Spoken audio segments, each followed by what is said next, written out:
Perkenalkan, nama saya Bastanta Sebayang, NPM 241036. Di sini saya akan menjelaskan bab 1 tentang UMKM kami. UMKM kami adalah Swiss Curry Opok-Opok, merupakan salah satu kegiatan usaha yang bergerak dalam bidang kuliner, khususnya dalam bidang makanan dengan fokus menawarkan hasil produk berupa makanan opok-opok yang sangat lezat di wilayah Kota Batam. Menu utama yang ditawarkan adalah makanan opok-opok, karena itu adalah menu utama UMKM kami. Adapun Swiss Curry Opok-Opok diluncurkan pertama kali di Kota Batam dengan pemilik bernama Bapak Jikin yang mendirikan sejak 28 Januari 1998 di Jalan Nagoya City Walk. Yang kedua, tujuan dalam penyusunan proposal penelitian ini, penulis mengharapkan pencapaian sebagai berikut. 1. Untuk menganalisis cara penanganan konflik pada opok-opok dalam 3 tahun terakhir. Kedua, untuk menganalisis tipe konflik pada Swiss Curry Opok-Opok. 3. Untuk menganalisis tipe leadership dalam Swiss Curry Opok-Opok. Dan yang terakhir, menganalisa peranan penting step of successful change dalam Swiss Curry Opok-Opok. Dan yang terakhir, manfaatnya.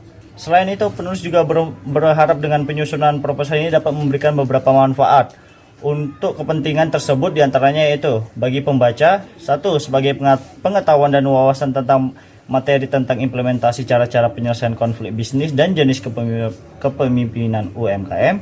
2. Sebagai referensi penunjang bagi penulis masa depan dalam menyusun proposal dengan topik yang relevan.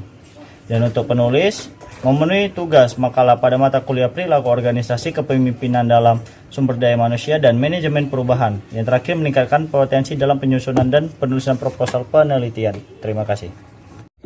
Nama saya Hendy Lim, NPM 2041200. Latar belakang penelitian ini kami adakan untuk membantu UMKM Swiss Epok-Epok dalam mengatasi masalah yang terjadi antar sesama karyawan.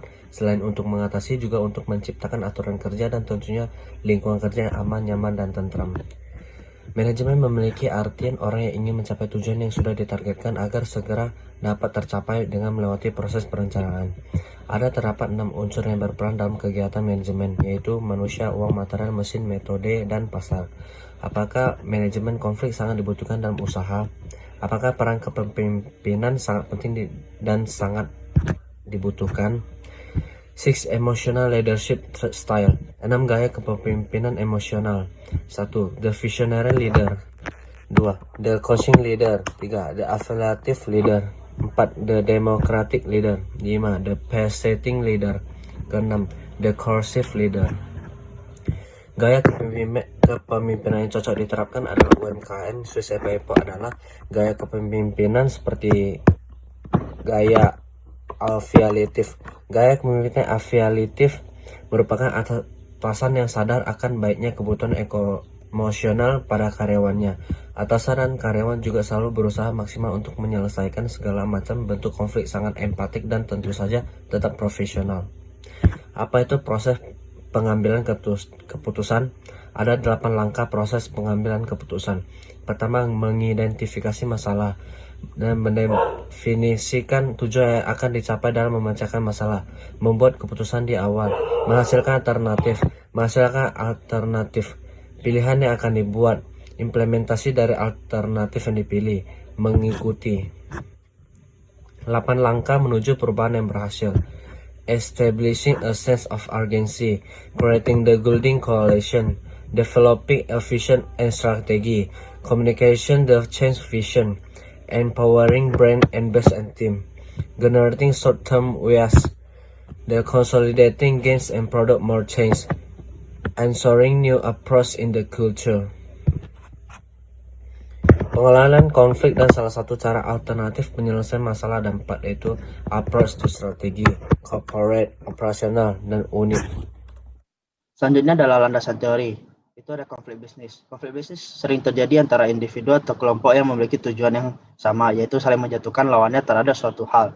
Konflik ini sering terjadi pada pihak yang bersangkutan, seperti berbeda pendapat atau berbeda tujuannya. Selanjutnya adalah tipe-tipe konflik. Itu ada 3, yang penting yaitu konflik tugas, yaitu permasalahan yang terjadi hubungannya dengan tujuan dari pekerjaan. Yang kedua, konflik hubungan, permasalahan yang hubungannya antar manusia. Yang ketiga adalah konflik proses, permasalahannya yang terjadi hubungannya dengan proses bagaimana suatu kerjaan diselesaikan. Nah, selanjutnya adalah manajemen konflik, merupakan suatu proses aksi dan reaksi yang diambil oleh pihak ketiga secara rasional dengan kondisi perselisihan yang terjadi dengan beberapa pihak lain. Selanjutnya adalah tujuan manajemen konflik. Yang pertama itu membangun rasa saling menghargai terhadap anggota organisasi dan tim kerja walaupun adanya keberagaman. Yang kedua, kreativitas setiap anggota tim semakin meningkat dengan adanya konflik yang sering terjadi. Yang ketiga, mencegah gangguan pada anggota tim sehingga mereka bisa fokus terhadap visi dan misi. Nah, selanjutnya itu tipe-tipe manajemen konflik. Itu ada 5. Yang pertama pengenalan, kedua diagonis, yang ketiga menyepakati solusi, yang keempat pelaksanaan, yang kelima evaluasi. Selanjutnya adalah jenis tipe leadership. Leadership adalah suatu kemampuan yang lebih mengarahkan anggotanya dengan cara kepatuhan, kepercayaan, dan kesetiaan agar berbuat sesuatu sesuai dengan tujuan dan sasaran yang telah ditetapkan. Nah, tipe-tipe leadership itu ada 6. Yang pertama the affiliative leader. Itu manajer yang memilih kepemimpinan ini lebih ke arah menekan koneksi kesehatan emosional. Yang kedua, setting leader itu kepemimpinan ini lebih fokus terhadap kinerja dan pencapaian tujuan. Pemimpin ini akan turun tangan dan memastikan apakah target mereka tercapai. Yang ketiga, the vision leader. Itu kepemimpinan ini lebih memiliki inspirasi yang tinggi dan untuk timnya, di mana pemimpin ini lebih fokus pada peningkatan keahlian, kepercayaan diri, dan empati anggotanya. Yang keempat, the coaching leader. Itu gaya kepemimpinan ini lebih mengarahkan anggota timnya dalam menghubungkan tujuan pribadi setiap anggotanya dan nilai pada tujuan organisasi. Yang kelima ada commanding leader. Itu gaya kepemimpinan ini lebih ke arah memberi perintah atau kontrol serta ditekankan pada kedisiplinan anggota tim. Yang terakhir adalah democratic leader. Itu gaya kepemimpinan ini lebih ke arah mendengarkan pendapat atau masukan dari anggota tim daripada mengarahkan anggota timnya. Dan yang bab selanjutnya adalah metode. Itu kami memilih metode kualitatif sebagai pengumpulan data kami. Untuk mengumpulkan data kami berencana memberikan kuesioner dan wawancara sebagai bentuk pengumpulan data kami. Kuesioner tersebut berupa pertanyaan-pertanyaan yang akan diisi pada pegawai atau karyawan UMKM Swiss Karya Pokok. Selanjutnya akan dilanjutin oleh rekan saya. Halo semuanya, nama saya Jeffrey dengan NPM 204-1214. Kali ini saya akan menjelaskan tentang pembahasan dan analisis. Ada 4 kriteria yaitu manajemen konflik, strategi konflik, tipe-tipe konflik, dan jenis leadership. Yang pertama itu adalah manajemen konflik. Dari hasil wawancara yang kami lakukan, manajemen konflik itu sendiri adalah suatu proses yang berhubungan dengan orang ketiga. Konflik yang dihadapi ini adalah terletak pada setiap karyawannya yang terkadang masih kelalaian atau ada melakukan kesalahan dalam pekerjaan. Orang ketiga yang dimaksud dalam UMKM ini adalah pemilik. Kegiatan yang dilakukan oleh karyawannya itu adalah membuat adonan yang belum jadi menjadi adonan jadi, seperti kari epok-epok. Posisi pemilik dalam permasalahan ini adalah membantu penyelesaian masalah dengan cara berperilaku baik, seperti memberikan adanya negosiasi. Terkadang terdapat karyawan yang takut terkena masalah atau yang kebal terhadap masalah. Baik, yang kedua itu adalah strategi manajemen konflik. Strategi yang diterapkan pertama itu adalah pengenalan.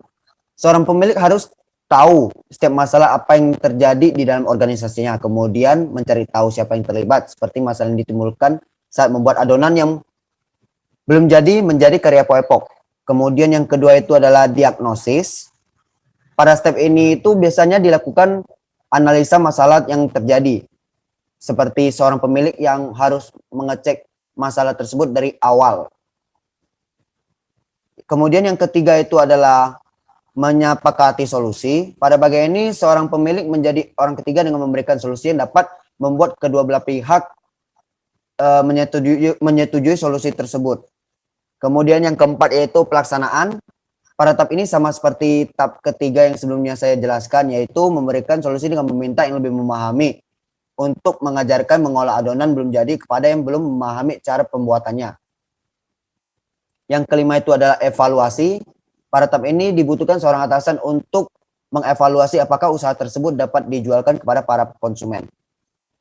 Baik, berikutnya itu adalah tipe-tipe manajemen konflik.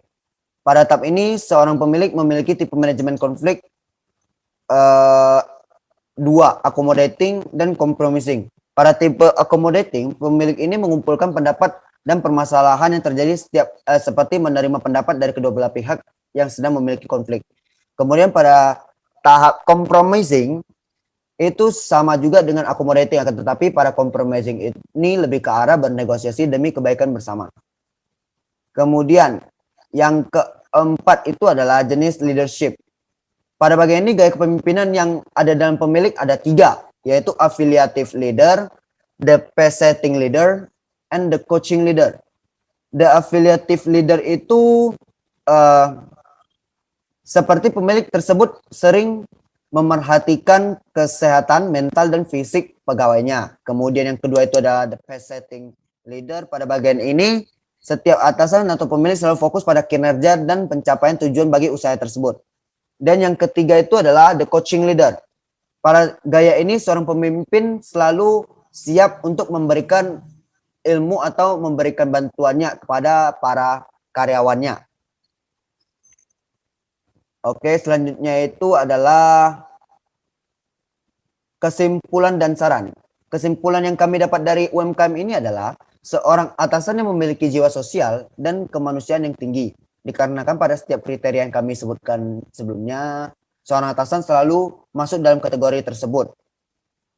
Pemilik tersebut juga tidak memberikan pekerjaan yang terlalu berat bagi para karyawannya.